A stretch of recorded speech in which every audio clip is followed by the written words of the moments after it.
So last week, naalala niyo pa ba yung message ni Pastor? Ayan, napaisip na naman yung iba. No? Sabi nung isang kabataan minsan sa akin, sabi niya, ang galing po dito sa church, minsan may mga nagno-notes, tapos minsan may review pa nung preaching last week, para tayo nasa eskwelahan. Pero hindi naman gano'n, no? Bakit napakahalaga na nagno-notes tayo, nagsusulat tayo, at the same time, bakit mahalaga na nire-review natin? Kasi alam niyo po, ang Word of God, lalo po ngayon, minsan once a week lang tayo nagkikita, so minsan once a week lang din maaalala. Minsan di ba may mga notebook kayo, pag buklat yun ng notebook, ito pala yung message ni Pastor last week. So after ng preaching, nakalimutan na kagad ko ano yung mensahe. So yung message po ni Pastor last week, ang title po niya ay Led by the Spirit. So di ba napakaganda po ng message sa Romans chapter 8. Kung tayo po ay talagang pinapangunahan ng Banal na Espiritu, sabi doon at yung mga bagay na spiritual, maintindihan lamang ng mga bagay pang spiritual, yung pangmakalaman. At ito po yung challenge ko sa inyo. Magsimula tayo dito sa isang quotation. If we are led by the Spirit, we should live by the Spirit. So ulitin ko po, pakinig sa lang po. Sabi doon, if we are led, kung tayo ay pinapangunahan ng Banal na Espiritu, dapat tayo rin po ay mamuhay ayon sa Espiritu. And makikita po natin yung passage natin sa Galatians chapter 5. Parang nauna na po yung PowerPoint natin. So, sa Galatians chapter 5 verse 25, isang passage lang to. Sabi rito, sa English, if we live by the Spirit, let us also keep in step with the Spirit.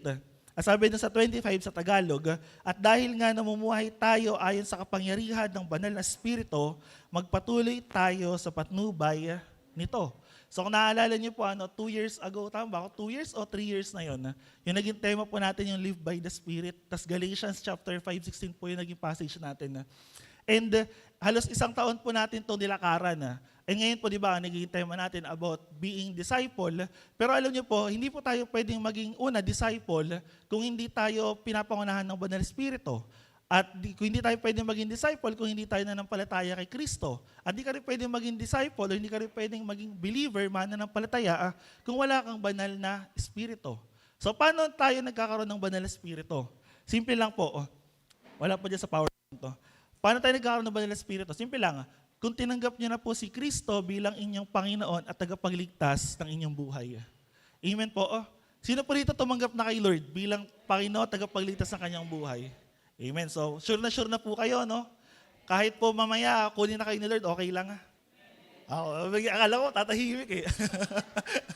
At least ready kayo, Pero alam niyo po, isa po yun sa sa katibayan at pwede nating makita na talagang kasama natin si Lord. At sabi ng Ephesians chapter 1, tayo daw pong mga mananampalataya, ano daw po yung tanda natin, ano yung seal natin? Yung Holy Spirit. So kaya lahat ng mananampalataya, may banal na Espiritu. Lahat ng believers, lahat ng disciples si Jesus, may banal na Espiritu. At ano yung trabaho ng banal na Espiritu? Sa John, siya ang patnubay, nagtuturo, nagpapaalala, nagko-comfort sa atin. So kaya napakahalaga ng Holy Spirit sa mga mananampalataya. Kaya ulitin ko po sa inyo, ang challenge ko po sa inyo, if we are led by the Spirit, kung tayo ay pinapangunahan ng Banal na Espiritu, dapat tayo rin po ay mamuhay ayon sa Espiritu. Siguro tingnan natin ng konti yung Galatians. Ano meron sa Galatians? Bakit nasabi ni Paul to?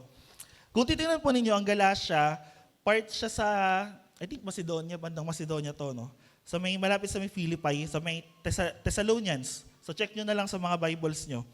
Yung mapa dun sa likod. Pero anong meron sa Galatians?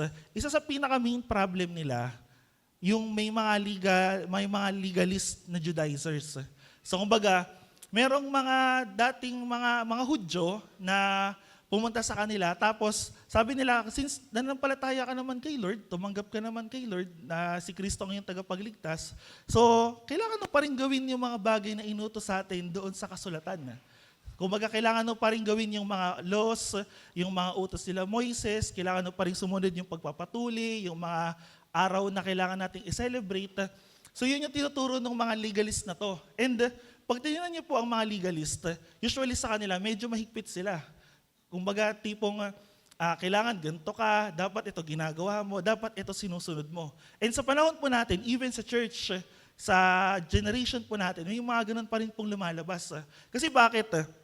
Kasi hindi nawawala yung ganong problema or yung ganong spirit. Kung dito, ang naging problema ni Paul ay itong mga legalist, kaya nga nung una sa chapter 1, pag binasa yung chapter 1, nagtataka si Paul, bakit ano nangyari sa inyo? Ba't parang nadaya ata kayo ng mga ng ibang gospel na narinig ninyo? Diba? Kasi kung titignan po ninyo, ano yung background ng mga Galatians? Nakita ko lang to, sabi rito, ang mga Galatians are highly emotional and intense Celtic people. Kumbaga, ang center nila ay culture, at the same time arts, at the same time din, medyo emotional pala silang mga tao. So sabi ni Caesar, nung governor that time, yung mga Galatians, yung mga taga-Galatia, mahirap daw pagkatiwalaan. Kasi bakit? Dahil nga emotional sila, kung ano yung takbo ng emosyon nila, dun sila. Tanong mo yung katabi mo na yan. Emotional ka ba? Emotional ka ba? Parang mahirap kang pagkatiwalaan. Hindi, di ba mga ganon? Kasi kapag ang isang tao, kaya nga di ba may kasabihan po tayo when the emotions are high, ano daw po, the intelligence is low. So kaya di ba pansinin nyo, pag galit na galit kayo, or punong-puno kayo ng emosyon, punong-puno kayo ng, sabi natin siguro, love, or obsession, or kahit na anong passion, or di ba, kahit pag punong-puno ka ng emosyon, ang gusto mo lang gawin, ma-fulfill yung satisfaction mo din sa emotions mo. Hindi mo na naiisip na, tama ba to? Dapat ko ba itong gawin? Di ba? Kaya nga minsan sa mga love life, especially sa mga youth, pag mahal na mahal mo yung isang tao, narasya na magmahal ng isang tao. Di ba? Sabi, binigay ko lahat sa kanya, kuya. Naubos ako. Di ba? Wala nang natira sa akin. Mga ganon. Kasi bakit? Kasi punong-puno tayo ng emosyon. Though ganun din sa anger. Actually, yung sinusulat ni Paul yung Galatia, galit na galit siya. Kaya nga siya Galatia, di ba? Kasi galit siya. Galit si Pablo. Hindi naman ganun. Galit siya kasi nagtaka siya, bakit ano nangyari sa mga taga-Galatia? Nag-preach ako sa inyo, nag-share ako ng gospel, nagbuo yung community, yung church, tapos may nag-share lang sa inyo, tapos kinakalaban yun na kung ano yung una ninyong narinig. Kaya sabi niya doon, di ba sa chapter 1, if any angels, man, or kahit anong apostle daw na preach sa inyo ng gospel na hindi ayon doon sa una namin na preach sa inyo, sabi yun, let him be accursed. Sumpain siya. Kasi bakit? Kasi ligtas na tong mga to, nagulo pa. Tinan niyo po dyan katabi niyo na yan. Magulo ba yan? Sabi mo, mamaya ka na magulo at tumahimik ka muna. Kaya dito may kita po natin, kaya sabi ni Cesar, mahirap paniwalaan or mahirap pagkatiwalaan itong mga Galatia. And isa sa tema ng Galatians, pag binasa po ninyo, kalayaan. Sabi niyo nga po, kalayaan. Sa English, liberty. Kasi bakit? Doon nagkakaroon ng pagtatalo na ano ba, ang isang Kristiyano ba, dapat pa ba niyang sundin yung mga utos na sinabi sa Bible, even to the point ng pagpapatuli? Kailangan pa ba niyang makita na kailangan gawin mo to, gawin mo yan. Tapos, di ba lagi namin sinasabi sa inyo, ang kaligtasan po natin ay sa pamamagitan ng biyaya. Di ba, naligtas tayo dahil kanino? Kay Jesus. Sa pamamagitan ng pananampalataya. Di ba, kaya di ba, naalala niyo po ni Lord's Supper last week, wala pa tayong ginagawang mabuti, makasalanan ka pa, pero ano ginawa ng Diyos? Niligtas na tayo. Sabi doon, namatay na si Kristo para sa atin. So kaya hindi natin kailangan gumawa ng mabuti para maligtas. Pero yung kaligtasan na natanggap natin, ang kailangan na magre-reflect nun, yung kabutihan. Diba? At ano yung dapat makitang bunga sa atin sa pananampalataya? Galatians chapter 5 verse 22 to 23, yung fruit of the Holy Spirit. Di ba? Familiar na familiar po kayo dyan. Minsan kinakanta pa ng mga bata yan. And the fruit of the Spirit is love, joy, peace, gentleness, kindness, goodness, patience, faithfulness, self-control. Tapos sila niya po din sa bandang dulo ng 23. Ano sabi ni Paul? And against such things, there is no law. Diba? At walang batas laban sa ito. Nakarinig na pa kayo ng batas, okay, bawal pong magmahalan dito. Yung mga ganun pong batas. Bawal ang maging masaya, bawal ang nakangiti. At ano tayo mo na yan, nakangiti ba yan? O bawal daw yan, bawal daw yan. Bawal ang kailangan mapayapa dito, kailangan lahat tayo magulo. May mga ganung batas ba? O bawal dito yung yung marunong, yung mahinahon, bawal dito yung marunong magpigil sa sarili. May mga ganun bang batas? Di ba wala? Kasi bakit? Kasi itong bunga ng Banal na Espiritu po na to, yung love, joy, peace, patience, kindness, goodness, faithfulness, gentleness, self-control, bunga po yan ng Banal na Espiritu. At hindi po yan siyam na bunga. Kumbaga, isang bunga yan, nakasama na dyan lahat. At yun ay mula doon sa banal na spirito na tinanggap natin. Kaya pagka nakita po ninyo, kaya sabi yan, walang batas laban sa mga to.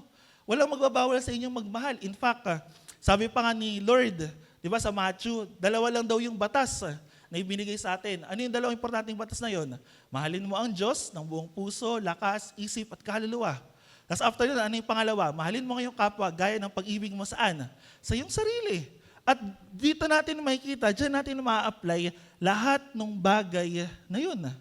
Di ba? May patience ka ba sa kasama mo, sa katabi mo? May love ka ba dyan? May joy ka ba? May peace? May nararanasan ka ba? Alam niyo po minsan, kailangan po nating makita, iba po yung works tapos sa fruit. Ulitin ko po, magkaiba po yung bunga doon sa gawa. At kailangan pong makita sa atin bunga, hindi po yung ginagawa natin. Kasi alam ko po sa atin, marami sa atin masipag. Amen po. Tanong ka tayo ba na, masipag yan. Sa bahay, masipag yan. Masipag maghugas ng pinggan. Masipag magwalis. Yung mga nanay po natin, masipag magtrabaho. Yung mga tatay, di ba? Karamihan po sa atin, marami masipag. Pero ang kailangan po natin, bunga. And hindi po natin pwedeng pagparehasin na siguro ito, bunga to, may ginagawa ko kasi siguro ito yung bunga. Hindi po. Magkaiba po yung bunga doon sa ginagawa natin. Bigyan ako ng example. Sa isang pabrika po, nakita na kayo pabrika? Halimbawa sabihin natin, pabrika ng papel. Galing kasi kami Sterling kahapon, kinakuya dyan. Sabihin natin, pabrika ng papel.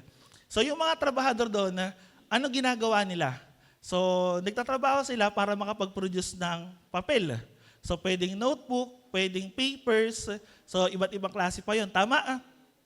After nun, ano lalabas sa kanila? Product.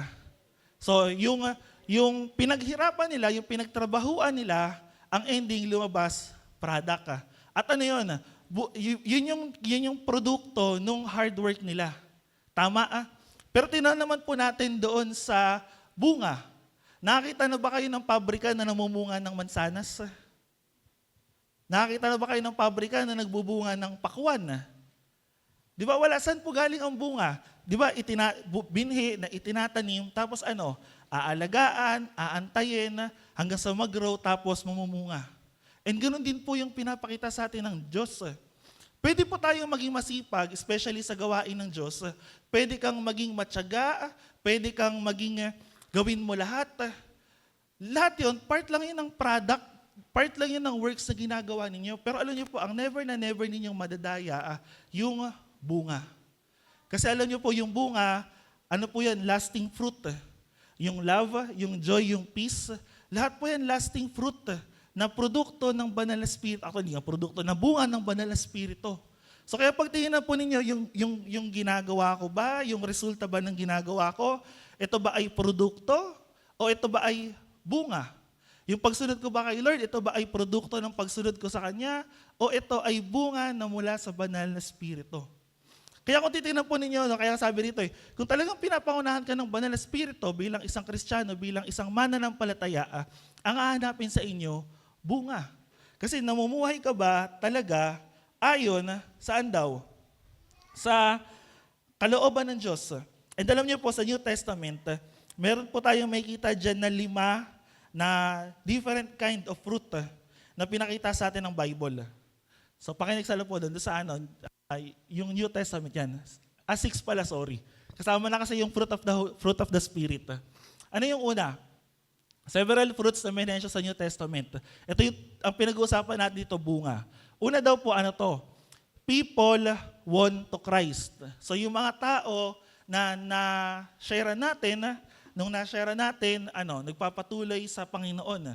So, tinatawag yan ng Bible bilang mga bunga. Kasi bakit? Ang pagbabahagi, ang pag-iebanghelyo, ang pag-share po ng gospel, para kang nagtatanim. Para kang nag-aalaga ng halaman. Kailangan mong itanim, kailangan mong maghasik, magtanim, at the same time, didiligan mo, aalagaan mo. Ano yung next? Holy living. Yung pamumuhay natin. Diba? Mula nung nakakilala ka sa Panginoon, ano yung naging bunga sa'yo ng pagiging Kristiyano or bilang isang mananampalataya? May nabago ba sa'yo? Diba? Magandang reflection yung 9 na yung sa fruit of the Holy Spirit. Nag-grow ka ba sa love, sa joy, sa peace? Next, gifts brought to God. Sabi din sa Romans chapter 15, yung mga, ano ba yung mga binibigay natin sa Panginoon na mga kaloob?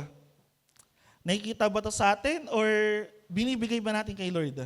Sa Colossians, good works. Yung mga mabubuting gawa. Tignan niyo po, even yung mga mabubuting gawa ay bahagi siya ng bunga. Pwede siyang maging trabaho, pero pwede siyang maging works, pero bunga. Kasi bakit?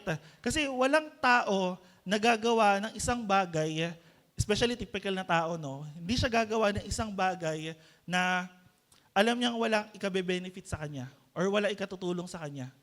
Diba, kayo ba, kaya niyo bang magbigay doon sa isang tao kahit wala kayo, kahit walang balik sa inyo, kahit walang ma-return sa inyo? Diba, kaya dyan niyo po matetest, dyan niyo po makikita yung bunga. And sa huli po, praise, yung papuri. Sabi ng Hebrews chapter 13, dito naman natin makikita kung talaga bang tayo ay na kay Lord talaga.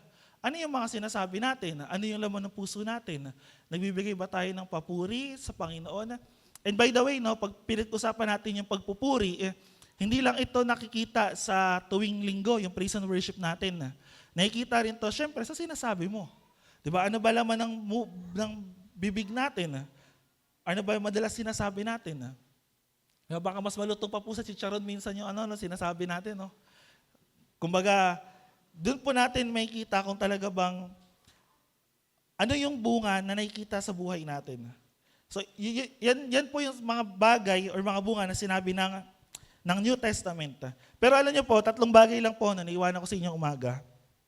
Kung talagang tayo po ay namumuhay sa banal na Espiritu, 3 bagay lang po yung mag-reflect sa atin. So una, sabi diyan, if we live by the Spirit, we must walk with the Spirit. So ulitin ko po, sabi diyan, kung talagang namumuhay ayon sa Espiritu, dapat po tayong lumakad, saan daw po? Sa Espiritu. And di nyo mapakita minsan, di ba, yung sinasabi natin na ang buhay daw po ng isang Kristiyano, hindi masayang tunay yan. No? Ang buhay po ng isang Kristiyano ay ayon po sa pananampalataya. Sabi ni Paul, di ba, for we walk by faith and not by sight.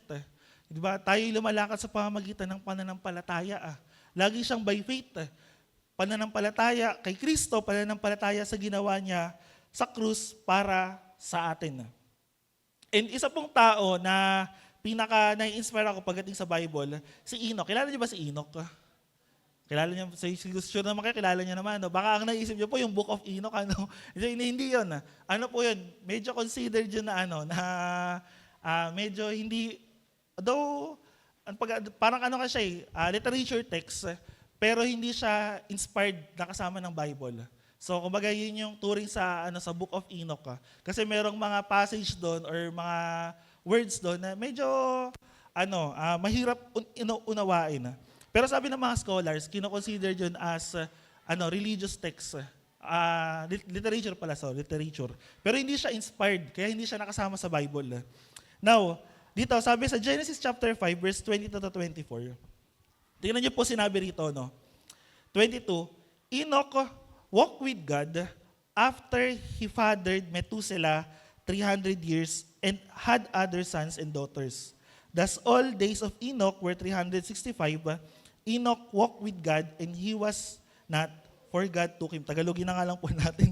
Sabi sa 22, 300 taon pang nabuhay si Enoch, nakasama ng Diyos. At nagkaroon ng iba pang mga anak, umabot siya ng 365. Sa 24, at sa buong panahon iyon, ay namuhay siyang kasama ng Diyos pagkatapos nawala siya sapagkat kinuha na siya ng Diyos. So sabi ng mga aral ng Bible, 2 tao lang daw po yung ni-rapture sa Bible. So kaya daw po yun yung ito daw po yung isa sa sa evidence or scripturally evidence na may rapture. Una, si Enoch. Pangalawa, sino po? Si Elijah. Si Elijah, kung mababasa niyo po sa, I think, 1 Kings or 2 Kings, kinuha siya ng karwahing pula. Diba, nung inahabol siya ni Eliseo, nung kanyang disciple. So, 2 lang po sila na ano nangyari. Buhay pa sila dito sa lupa, tapos dinala na sila sa langit. Tanong mo yung katayo ba na, gusto mo na bang dalhin sa langit?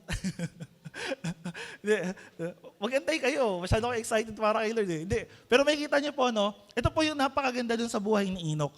Alam niyo po kung bakit? Pag binasa niyo yung chapter 5, makikita niyo dyan, puro genealogy. Ito yung tatay ni anak siya ni ganto, tapos ganyan. Dire-diretso yun. Tapos, magugulat kayo, nung binanggit si Enoch, ano sabi kay Enoch? Enoch walk with God. Kasama niya ang Diyos. Tapos dahil dito, hindi daw siya namatay, kinuha na siya ng Diyos. And nakakapagtaka yun, or nakaka-amaze yun, kasi imagine niyo, no, paano lumakad si Enoch kasama si Lord? Simpleng word lang, kasama niya pa genealogy, pero napakaganda nung idea na yun, na kapag kasama pala nating lumakad si Lord, or kasama pala natin si Lord sa buhay natin, dun, hindi naman tayo kukunin, hindi pa naman tayo kagad kukunin. Pero yun yung napakaganda na, ibig sabihin, nagiging kalugod-lugod pala tayo sa Panginoon. Ngayon, ang tanong ko po sa inyo, sino ang kasama ninyong maglakad? Sino po ang kasama ninyong maglakad sa buhay ninyo? Sarili ba ninyo? O yung mga desisyon ba ninyo? Or parang katulad ng mga taga-Galasya, nakabase lang ba tayo sa nararamdaman natin? Sa feelings natin? Kasi alam niyo po, pag sinabing walk with God, hindi po, sabi di ba walk with God, hindi naman sinabing Enoch walk before God, bago ang Diyos, or hindi naman Enoch walk after God. Sabi doon, walk with God. So ibig sabihin, lumakad siya kasama sino? Si Lord. At ang sagot po niya, nasa Hebrews chapter 11. Ano sabi ng Hebrews doon? By faith, Tagalog na lang po, pakitagalog na lang. Yan, dahil sa pananampalataya, si Enoch ay hindi nakaranas ng kamatayan, hindi na siya nakita sapagkat kinuha siya ng Diyos. Sinasabi sa kasulatan na si Enoch ay naging kalugod-lugod bago siya kinuha ng Diyos. Diba nakikita po ninyo, no? And paano yan magagawa ng isang tao? Simple lang, by faith.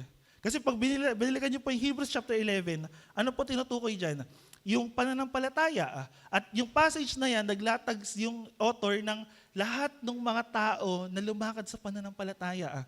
Sina Abraham, sina Abel, sina Isaac, Jacob, lahat ng mga tatay nila, even yung mga prophets, yung mga judges. Sabi itong mga tao na to, lumakad sa pananampalataya, sabi niya pa nga doon sa dulo, at hindi niya iisa-isahin pa kasi sobrang dami ng mga tao na yun. Kaya kung baga alam niyo po, napapaligiran po tayo ng, di ba total napapaligiran, pero marami tayong example ng pananampalataya. Na pwede nating tularan, may kita natin sa buhay nila, paano sila lumakad kasama si Lord? Di ba pag binasa niyo yung buhay ni Abraham, pag binasa niyo yung buhay ng mga anak ni Abraham, sina Isaac, sina Jacob, pag binasa niyo yung buhay ng mga propeta, paano sila lumakad sa Panginoon? Paano sila nag-journey kasama si Lord?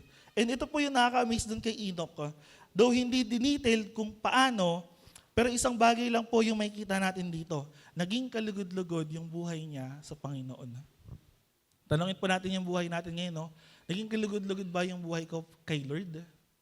Naging kalugod-lugod ba yung mga ginagawa ko or sinasabi ko sa harapan ng Panginoon? Kasi kung sinasabi natin tayo ay nabubuhay ayon sa Banal na Espiritu, led tayo ng Holy Spirit, pero hindi naman tayo lumalakad dun sa kalooban ng Banal na Espiritu, di ba, parang contradiction yun, parang kinokontradict natin yung sarili natin.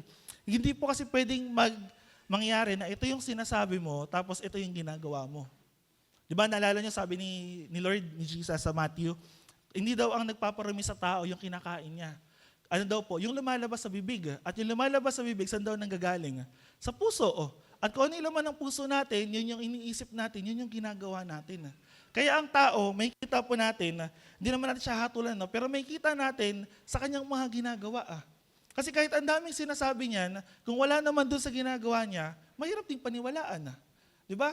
Halimbawa, tayo niyo po, sabihin ng iba, parang gusto ko mag-jogging bukas ng alas 5 ng madaling araw. Yung mga ganun. Sino po maniniwala sa akin? Pwedeng gawin ko, no? Pwedeng hindi. Pero kailan nyo po malalaman na nag-jogging talaga ako? Kasi pag nakita nyo ako nag-jogging, di ba? Pwede mo sabihin, magja-jogging ako, tapos pagtingin nyo, Pastor, anong oras na? Alas 6 na, akala ko magja-jogging ka. Di ba may mga ganun? Hindi pa pwede pong ganun eh. Kailangan po, kung ano po yung sinasabi natin, ginagawa natin. Kailangan kung sinasabi natin tayo yung nananampalataya kay Lord, namumuhay ayon sa Banal na Espiritu, dapat po nakikita sa buhay natin na lumalakad po tayo saan? Sa Banal na Espiritu. At pagtingnan niyo po doon sa Galatians chapter 5, verse 16, doon sa context ng passage, ano sabi ng 16? Sinasabi ko sa inyo, mamuhay kayo ayon sa Espiritu, live by the Spirit, at hindi ninyo pagbibigyan ang pagnanasa ng laman o yung lust of the flesh.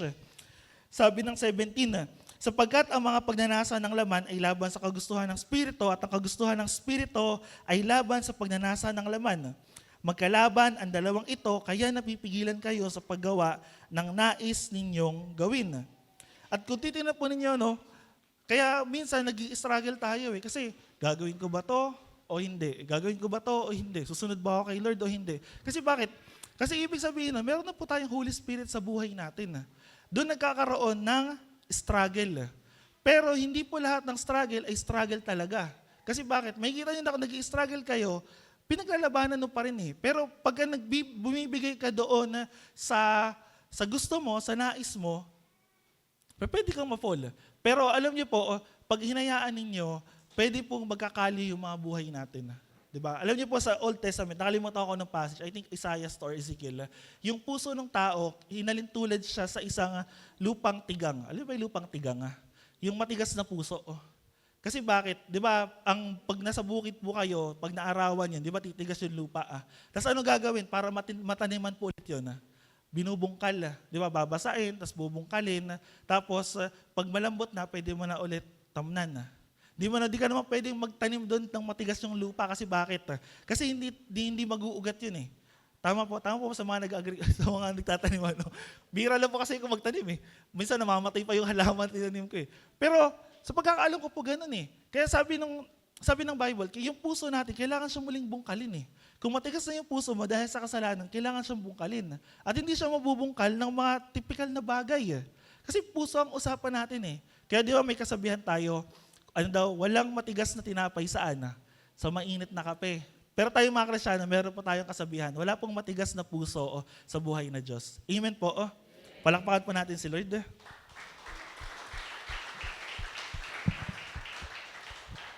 Una, if we live by the Spirit, we must walk with the Spirit. Pangalawa, if we live by the Spirit, ano po sabi dyan? We must depend on the Spirit.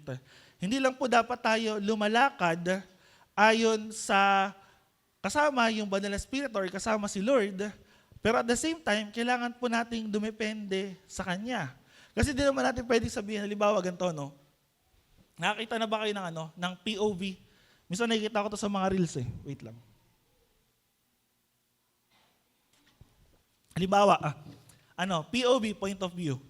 Sasakay ka ng kotse or sasakay ka ng motor, kahit anong sasakyan na.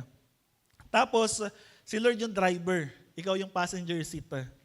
Ang pupuntahan lang ninyo ay dito sa may Starbucks sa Tikay. No? So, since si Lord yung driver, ikaw yung nasa passenger seat, so si Lord umalis. Nakita mo, ang tungo ni Lord papunta ron sa crossing. Alam mo, ang Starbucks sa Tikay, dito lang sa may arko. Sabi mo, wait lang, Lord, parang out of way ata tayo. Bakit parang pupuntaan na tayong crossing? So si Lord, dire-diretso lang. Tapos may biglang lumiko dito sa dakila, Hindi, Lord, baka pwede ka nang mag-U-turn, balikan na lang kasi ito lang malapit eh. Tapos lumusot dito sa ligas. Tapos ikaw, inip ka na kasi 10 minutes lang. Lord, akin na nga yung ako na nga dyan, ako na magmamaneho. Minsan alam niyo po, ganun tayo eh. Gusto natin kasama si Lord, pero ayaw nating magdepende sa Kanya. Kasama natin si Lord, pero ayaw nating hayaan siya gawin ko ano yung nais niya sa buhay natin. Diba? Yes, kasama natin si Lord, tinanggap natin si Lord, nanampalataya tayo kay Lord, pero at the end of the day, ang gusto pa rin natin, tayo pa rin yung magkocontrol dun sa buhay natin. Asan yung dependence natin kay Lord? Nakikita po ninyo? Kaya sabi ng Zechariah chapter 4 verse 6, ano sabi rito ni Zechariah kay Zerubbabel? Sabi sa verse 6, sinabi sa akin ng anghel, ang ipinapasabi ni Yahweh para kay Zerubbabel. O nung time na to, si Zerubbabel ay governor ng Israel or dun sa Judah. Pinapasabi ni Yahweh na makapangyarihan sa lahat, ang tagumpay ay hindi makakamit sa pamamagitan ng lakas ng hukbo o pansariling lakas, kapangyarihan, kundi sa pamamagitan lamang ng aking spirito. Sa English, not by might, nor by power, but by my spirit, says the Lord host. Kasi bakit? Nung time na to, after ma-exile ng mga Israelita, pinabalik na sila dun sa bayan nila. So yung bayan nila that time, walang pader, Tapos yung temple, bubuin pa lang. Tapos, though may favor sila dun sa mga governors ng empire na sumakop sa kanila that time, si Zerubbabel, marami siyang iniisip kasi iniisip niya, wait lang, walang pader yung Jerusalem, mabilis kaming masusugod. Kailangan namin ng materyales, kailangan namin ng tao, kailangan maging malakas ulit yung army ng Israel para pag may sumugod, mabilis kaming makaka-retaliate, mabilis kaming makakabawi. Pero alam niyo po, sabi nung prophet, ito yung sasabi ni Lord, not by might, not by power, but by my spirit. And minsan, yun po yung tinitingnan natin. Halimbawa, yung mga nabanggit natin kanina, yung mga struggles, yung mga kasalanan, minsan tinatry natin labanan sa sarili natin. Pero alam niyo po, kahit anong bagay na paglabanan mo yan, hindi mo malalabanan yan. Kaya ang susi dyan, ang key dyan, isuko po natin kay Lord. Or depende tayo sa Panginoon. And titingnan po ninyo sa Bible, napakaraming bagay na sinabi na makakatulong para sa atin na hindi natin kaya sa sarili natin. At minsan, the more na mas nilalagay natin sa sarili natin yung isang bagay, the more na mas nahihirapan tayo. Sino pa aminado doon? Diba? Minsan, pag pilit mong tinatry yung isang bagay, parang ang hirap Pero try niyong bitawan minsan. Diba? Yung kay Lord. Naalala niyo ba yung Chinese finger top? Naalala ko yun Yung nilalagay niyo po sa daliri ninyo. Hindi naman ito uwo. Yung basta ilalagay sa daliri, parang straw yun. Tapos ilalagay niyo. The more na mas nagpipiglas yung daliri mo, the more na mas humihigpit.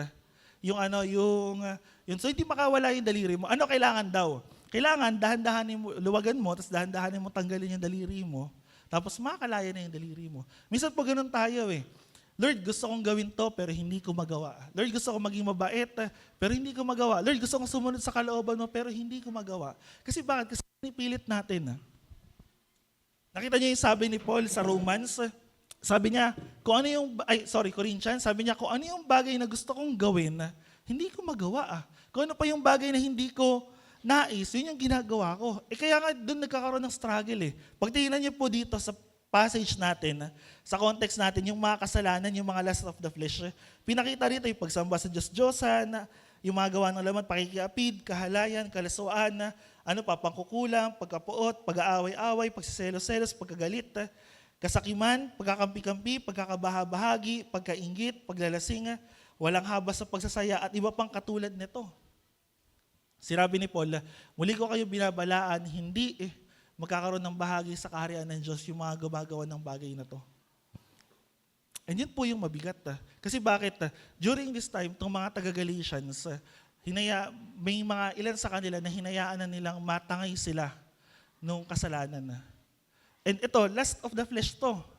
Kumbaga, mga gawa ng to, naalala ko yung isang quotation. Sabi ron, the man who can control his lust cannot control his life. So ulitin ko, the man who can control his lust cannot control his life. Kung hindi mo kaya kontrolin yung sarili mo, yung emotions mo, yung nararamdaman mo, tandaan po ninyo, hindi nyo kaya kontrolin yung buhay ninyo. At the same time, hindi mo magagawang kontrolin yung sarili mo kung hindi mo ito ibibigay kay Lord. Kasi hindi po pwede nating magawa yung kalooban ng Panginoon sa sarili lang natin. Kailangan natin ng dependent saan? Sa Panginoon. Especially sa pinag-aaralan natin. Jeremiah chapter 17 verse 7, ano po sabi dyan? Blessed is the man who trusts in the Lord and whose trust is the Lord. Sa ibang version, yung whose trust in the Lord na yan, whose confidence is in the Lord. Kumbaga, nakakonfine ka sa Panginoon. Doon ka nagtitiwala, doon ka nakadepende. And pag binasa niyo yan, yung mga sumunod na passage sa verse 8 hanggang 9, ang sabi doon, yung isang tao daw na nagtitiwala sa Panginoon, parang katulad siya ng isang halaman na itnanim sa tabi ng batis. Kasi bakit? Kasi kahit dumating daw yung tag-init, kahit dumating yung matinding taggutom, hindi siya natutuyo. Bagkus, ano nangyayari sa kanya? Lumalago siya, at the same time, mas namumunga siya. Kaya po yung isang tao na talagang nakadepende sa Panginoon, ano man yung mangyari, naka-stand firm. May paninindigan siya na, wait, ito yung paninindigan ko sa Panginoon. Alam kong kasama ko si Lord. Alam kong hindi niya ako iiwan, hindi niya ako pababayaan. Pero minsan, isipin nyo, kailan lang tayo bumabalik kay Lord? O kailan lang tayo tumitingin sa Panginoon? Di ba pag may problema, pagka nahihirapan ka na, pagka nasusukol ka na, kapag ka ikaw na yung dumaranas ng mga mabibigat na pagsubok sa buhay. Tama. Kaya nga minsan, no, inisip ko, sabi ko, Lord, sana bigyan nyo kami lagi ng problema. Gusto nyo ba? Tanong mo sa katayo, gusto mo lagi na may problema? Ano sagot? Ayaw. kung ayaw niya ka mo na maraming problema, matuto ka mo siya lumapit kay Lord. Sabi mo, matuto ka kasing lumapit sa Panginoon. Kasi bakit? Kasi minsan doon lang tayo nakakaalala kay Lord eh. Kapag meron tayong problema, pag may pinagdadaanan tayong mabigat, pagka hirap na tayo. Pero kapag okay pa yung lahat, parang payapa pa yung lahat, tuloy lang tayo dun sa ginagawa natin. Yun po yung mahirap. Diba? Kung tayo ay namumuhay ayon sa Banal na Espiritu, kailangan po tayong dumepende sa Banal na Espiritu. And pinakahuli po, if we by the Spirit, sabi doon, we must be filled by the Holy Spirit. So hindi lang basta namumuhay, hindi lang basta lumalakad, dumedepende, kailangan din po natin ng kapuspusan mula saan? Sa Banal na Espiritu. Kasi hindi po natin magagawa yung isang bagay kung si Lord mismo hindi tayo pinifeel, hindi tayo pinupuno, or hindi tayo na pupuspos ng Banal na Espiritu. Sabi ng Ephesians chapter 5 verse 18, and do not get drunk with wine, for that is debauchery, but be filled with the Spirit. So naging passage dito ni Pastor last week. Sabi na, do not get drunk with wine. Or wag kayong magpakalasing. Alam niyo po minsan ito, ano pa rin po ito debatable. Or pwede pa rin pag-usapan sa Christian community. Kasi may mga Christian na minsan sabi nila, okay lang namang uminom ka Hindi, ito, bawal na itong uminom. Pero alam niyo po, may kwento po ako sa inyo. No? May dalawang lasing po na nag-uusap. Sabi nung lasing na number 1, pre, lasing ka na. Ang dami mong nainom, naka 20 kang bote. Sabi niya, hindi pare, ikaw ang lasing. Kasi konti lang ininom ko. Nakakadalawa pa lang ako. So palagay niyo po, sino yung lasing sa kanilang dalawa? Ha? Sino po? Parehas? Bakit? Kasi parehas silang lasing. Alam niyo po, no? Sa experience po namin, kasi kami bilang mga dati pong manginginom, bilang doon po kami tinubos ni Lord. Alam niyo po, lagi kong sinasabi, no, wala pong lasing na umamin na lasing siya. Yun po yung katotohanan doon. Di ba? Pagka sinabihan mo pa yun, lasing ka na ata Di, ikaw ang lasing kasi sinasabihan mo ko, lasing ako. Pero kasi alam niyo po, bakit ang Bible, pinagbabawalan po tayo uminom? Pag binalikan po yung passage natin, for that is debauchery. Yung debauchery, walang habas na pamumuhay. Kumbaga, lahat ng bagay na gusto mong gawin, ginagawa mo. Kasi bakit? Kasi, under ka ng influence ng alak. Di ba? Minsan sasabi ng iba, hindi, mataas naman po yung tolerance ko hindi naman tolerance ang pinag-uusapan natin Bibiro pa na iba, betchinin ka namin pagka hindi ka tinamaan, ewan na lang namin. Pero alam niyo po, hindi po ganun yung basihan Ang tanong lang doon, ano ba yung nag-i-influence sa'yo? Diba? Either umiinom ka ba, paano masabi nakainom ka na or lasing ka na? Pero tingnan niyo po, pag sinabi ng Bible, Proverbs, I think sa Old Testament, na ang paglalasing, saan daw nauuwi? Sa magulong pamumuhay. Diba? Kaya maraming Pilipino magulo yung buhay. Kasi bakit? Marami po sa atin manginginom Diba? Pag nanginom, naglalasing, paglasing na nangaaway. Diba? Naghahanap ng nag-aamok. Tawag po namin sa Bisaya, nagmamaoy na. Diba? Kaya hindi mo masasabi na paano masasabing lasing yung isang tao? Diba? Isa pa tingnan nyo. Ang isang taong lasing, malakas ang loob. Tama? O kasi, wag niyo po, nakainom din po ako dati, naranasan ko rin pong malasing. Pag lasing ka, malakas loob mo. Kaya minsan sinasabi ko dun sa mga nagiinuman, sige, dati pa to, hindi na ngayon, makakalayo. Sige, after mong mahimasmasan, mag-usap tayo. Pag inayaw, tara, usap tayo. Hindi, sige, okay na, naiintindihan na kita. Di ba kasi bakit? Kasi malakas lang yung loob nila kapag may impluwensya sila ng alak. And ito yung sinasabi ng Bible.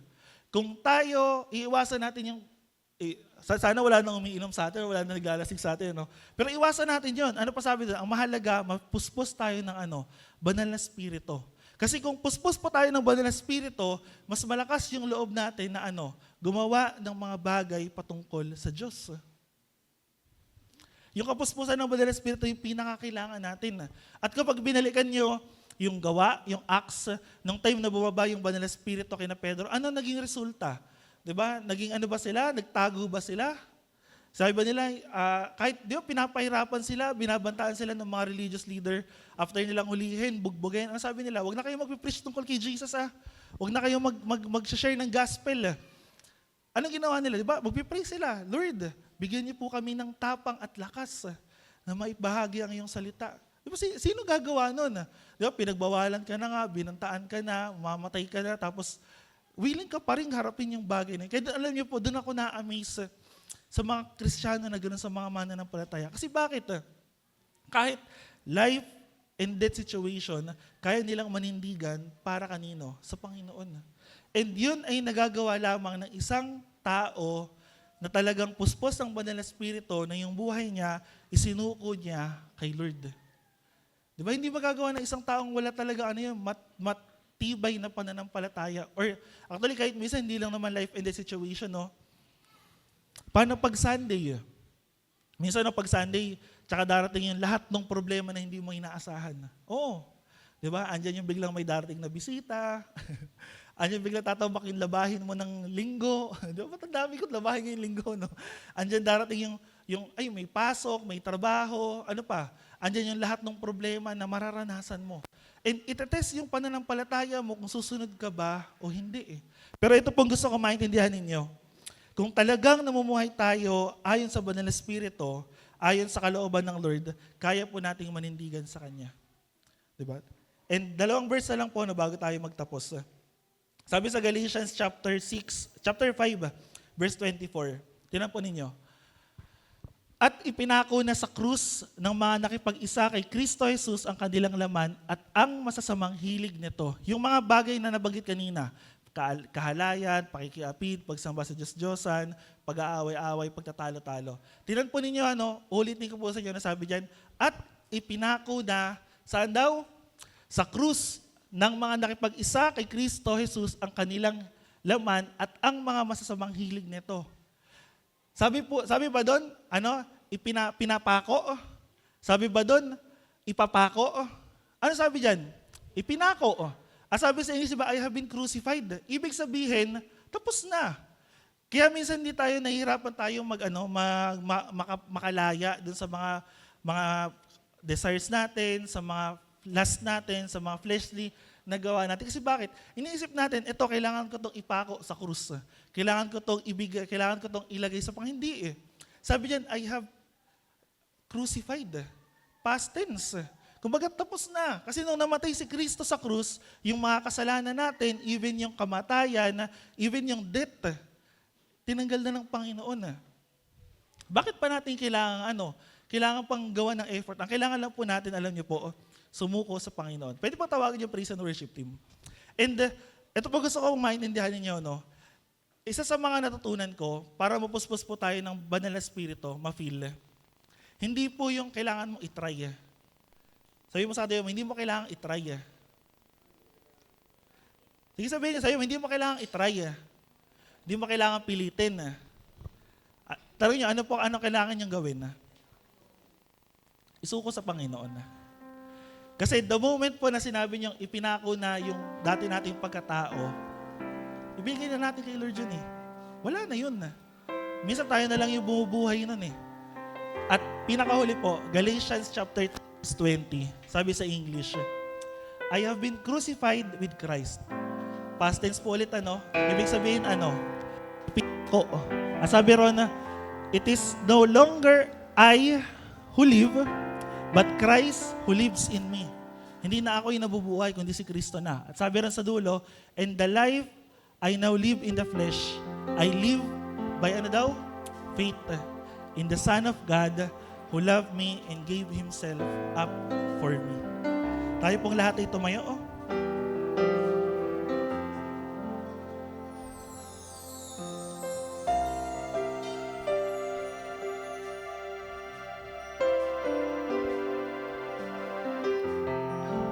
Simple lang po, let us live by the Spirit. Sabi ko nga kanina, if we are led by the Spirit, we must live by the Spirit. And alam niyo po, madalas, ang isa sa pinakamahirap pong gawin, no, sa pamumuhay sa Panginoon, yung pag minumulto ka ng mga nakaraan mo, minumulto ka ng kasalanan, nahihirapan ka. Pag sinabi kasi kasalanan po, hindi lang naman to naka-close dun sa binanggit kanina, yung paikiapid, yung mga kahalayan. Yes, kasalanan yun. At di natin gina-justify yun. Pero ano pa yung mga kasalanan? Kawalan ng pananampalataya sa Panginoon. Lord, kaya mo ba to? Magagawa mo ba to? Lord, parang hindi ko ata kayang gawin yung pinapagawa mo kasi nahihirapan ako. At the same time, sin din yun. Sabi ng James, kung alam mo yung tama at hindi mo ginagawa, nagkakasala ka sa Panginoon. And kanina kinakanta natin, no, walang mahirap kay Lord. Walang imposible kay Lord. Alam niyo po ako anong mahirap kay Lord? Tanongin niyo po ako ano? Yung buhay po natin na hindi sinuko. Kasi kung hindi po natin sinuko yung buhay natin, mahirap pong baguhin ng Panginoon. Amen? Tayo po pag umawit sa Panginoon.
Pwede po ba bago tayo mag-end?